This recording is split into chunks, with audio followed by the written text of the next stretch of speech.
After supper, Maddie clears up while Ethan takes a last turn around the yard. He returns to the kitchen to find Maddie busy at her sewing. Taking up his pipe, he sits down contentedly by the stove.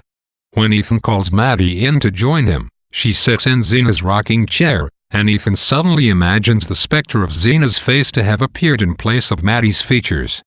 Perhaps sensing her companion's unease and feeling uneasy herself, Maddie returns to her station in the kitchen. In time, Ethan and Maddie's disquiet begins to melt away, and they begin a carefree conversation about everyday matters, including, once again, the possibility of going sledding on the next moonlit night. However, when Ethan brings up his sighting of Ned and Ruth kissing among the spruces, Maddie suddenly becomes silent. Once again, Ethan and Maddie find themselves avoiding the subject that is on both of their minds: their relationship. Ethan discusses Maddie's marriage prospects, and Maddie discusses Zena's ill will toward her. Dismissing the subject of Zena, they fall silent again, until Ethan boldly places his hand on the opposite end of the piece of cloth on which Maddie is working. Maddie, in recognition of this gesture, ceases her activity and waits. The stillness is interrupted by a clatter. Behind Ethan and Maddie, the cat has leapt from Zena's rocking chair in pursuit of a stray mouse. This sudden reminder of Zena oppresses Ethan, and he impulsively picks up his end of Maddie's sewing work and kisses it gently. As he does so, the fabric slips from his hold, and he looks up to see Maddie putting away her sewing kit for the evening. The clock strikes 11.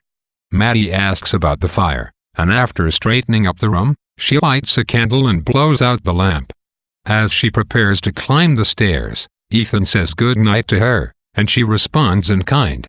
Ethan, hearing the door to her room pull shut, realizes that he has not even touched Maddie's hand during the course of the evening. At breakfast the following morning, Jotham Powell sits between Ethan and Maddie.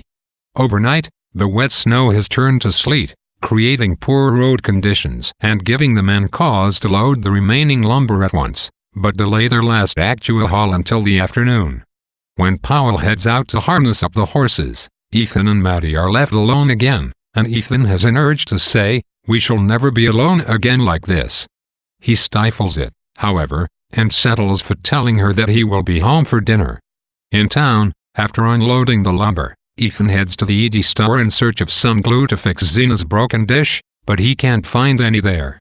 Ethan then hastily goes to the Widow Homan's store, where, after a lengthy search, he finally finds a single bottle of glue. In a driving rain, Ethan pushes his team of horses furiously toward home. When he arrives, he puts them away without a thought and dashes into the kitchen. Ethan triumphantly announces to Maddie that he has obtained the glue, but his excitement quickly dissipates when Maddie whispers that Zena has returned. She has headed upstairs to her room without so much as a word to Maddie. Out at the barn, while Ethan feeds the horses, Powell returns to put away the sleigh. Ethan invites him to stay for supper, but Powell declines. His refusal throws Ethan into a fit of unease, and he is filled with foreboding as he goes back inside, where Maddie tells him that dinner is ready,